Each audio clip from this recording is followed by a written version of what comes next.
Can taking niacin lower your cholesterol and maybe reduce the need for statins? Listen, I'm no hero. I'm no nutritionist. I'm just an orthopedic surgeon. But I do have elevated cholesterol. Right. And I do take a statin. Right. So this hit home for me. Okay. So a few days ago, before we started researching this in depth, I started taking niacin because I heard it can lower your cholesterol. Stick around to the end to see if he's still taking niacin. Welcome to Talking with Docs. I'm Dr. Brad. What are you trying to say? Should I stop? What? We'll see. Okay. So what is niacin? Okay, niacin is vitamin B3, or in the most common form is nicotinic acid. Nicotinic acid, vitamin B3, it's water soluble. Water soluble. Water, so you would think, hey, it's pretty safe to take because any excess you're going to pee it out. Right, our bodies do uptake a small amount into our red blood cells, so it helps them circulating extra volume, but most of it does get excreted. It is primarily found in food, so meat, fish, poultry, nuts, legumes. It's very, very common. It's everywhere. And in North America, supplemented fortified cereals. We could do a whole video, and we should, about the role of cereals, why we eat so much cereal, who told us to eat cereal, and maybe why it's not the best idea. Okay. But North Americans typically get a lot of niacin. And the other thing is, we can make a very small amount of it from tryptophan, commonly found in a bunch of things, including turkey. It's actually not the best source. We have a video about that. Who you calling turkey? Who you calling turkey? And in your body, it plays a very important role in many, many chemical processes that occur. Like where hundreds. Your body sort of takes energy, how it utilizes energy, how it gets energy from food. Yep. So it's crucial in those processes. And so the other, you need it. Yeah, 100%. And the other key thing that's been a little more trendy is its role in making and repairing DNA. So as an anti-aging molecule or something that has an antioxidant property, and this is a very, very common supplement that people that are super into anti-aging have been taking, and now there's some question of whether or not they should be taking it or not. Okay, so let's look at the literature as we always do. Yep. And both of you and I have reviewed a bunch of papers on Yep. this. What do you think one truth is now? One thing is, yes, it seems to be proven well that taking a niacin supplement, so there's a difference here between getting niacin from your food and taking niacin supplement. And Okay, before we get there, because that's actually a good point. So is it common to have deficiency? The first answer is no. Severe deficiency causes something called pellagra, and this is not so uncommon in underdeveloped countries or people that have severe malnutrition. So people that have severe diseases causing malnutrition, people that have anorexia, people Sure. that are alcoholics, unfortunately, so those people. But it's actually difficult to measure. So if you measure niacin in your blood, it's not a very reliable way to measure your total niacin. So the way that they do it is typically with some of the breakdown metabolites in your urine, but this is just not commonly done. Okay. Okay, that's a little aside. So your question is... Well, yeah, on Oh. that too, and when you talk about deficiency, as with every deficiency, it's a food source deficiency, Yes. or a process in your body that's not metabolizing the food properly. Right. Those are the two ways. And so the food source deficiencies we often see in developing countries. So yes, you can have a deficiency. Right. However, in developed countries, it's uncommon. very rare to have a deficiency. Yeah. So the question is, should I take a niacin supplement? Right. Or literally, should I take a niacin supplement to help bring my cholesterol down? Right. And that is what I was getting at before. It seems to be a truism that if you go on a niacin supplement, Yep. your measured triglyceride level and LDL level in your blood will go down, your HDL level will go up. Yep. Okay? That Okay. seems to be shown in the Leave literature. a comment if you're taking niacin and your cholesterol went down, or what your Right. thoughts are on this. And that's even if you're on a statin. Agreed. In addition to a statin, it will do that. Okay. Now the big question is, will that help you in terms of reducing your chance of dying, so Right. your all-cause mortality, we call it, Yeah. or reducing your chance of a cardiovascular event. A cardiovascular event sounds like a fun thing with tents and balloons and a party, but a cardiovascular event is not a good thing. It means a heart attack, stroke. Or death.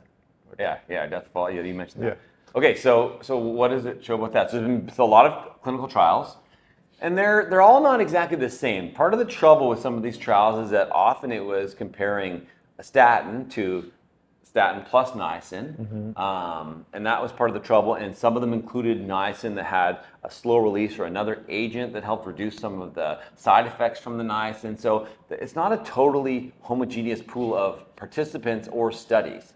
But the meta-analyses have mostly concluded to say, hey, it will do all these things to your blood values, but it does not necessarily translate into reduced cardiovascular events. That is yet to be proven. It does not appear to reduce. And in fact, I read an article that showed it might actually increase your cardiovascular events. Right, so there's Now, why? How can this be? It's raising your HDL, it's lowering your LDL, it's lowering your triglycerides. how can it be not good for you in that sense? Then? Right, so one paper that was released a couple months ago talked about how maybe one of the metabolites, something called 4PY, may be implicated in increased cardiovascular events. This is a hypothesis. It certainly has not been proven, but this is maybe explaining why the events were not seen to go down in the studies. And another reason why these cardiovascular events, all-cause mortality, death, may not be reduced with niacin is because if you think of LDL and triglycerides, that's just like one molecule. Yep. They represent a bunch of different molecules. HDL is not one molecule. It's a bunch of different molecules. Yep. Although when you measure, you're measuring an average of these in your blood. Yep. The specific ones, those are more sophisticated tests that are required to measure the specific ones. Yep. And it turns out that maybe niacin increases the HDLs that aren't actually good for you. Those Right. submolecules in the population of HDL that aren't good for you. And that might be one of the reasons that we're not seeing the clinical results that should be expected from the blood results. One of the other issues is that the RDA for niacin is in the 14 to 16 milligram area. And the treatment in a lot of these studies is 500 to up to 3,000 milligrams. So we're talking like 100-fold potentially to what your RDA is. So that's part of the issue. And you also got to think about, where did the RDA come from? Yep. RDA is just a man-made number that Yes. some people in an office somewhere figured was the right amount. Well, I think it was also I think it was based on the urine test of the metabolites to show that because if you're spilling lots of it, that means you're Yeah. receiving more than you can possibly use. Yeah, fair. But I mean, you can't hang your hat totally on RDAs either, I don't think, Okay. because it's not a hook. Yeah. All right, so bottom line, okay, Yep. and what about the side effects? Okay. Because every time you do something, there's a likely chance of side effects. Right. And we recently talked in our vitamin D and K video saying vitamin K is pretty safe. So if you take a whole bunch of it, it's probably not. We're not sure if it's going to do what you're hoping it's going to do, but it's probably not going to hurt you. With niacin, there are some very predictable side effects. So some gastrointestinal ones like nausea and vomiting. The niacin flush they thought is related to high doses, single doses where there's a rapid increase, and prostaglandins are released that cause vasodilation. So you get a red face that is inconvenient and sometimes embarrassing for people. Sometimes it can be a little bit itchy. Sometimes can be associated with a headache and some low blood pressure because of that vasodilation. So that was one big thing. The other one is your blood sugars. Okay?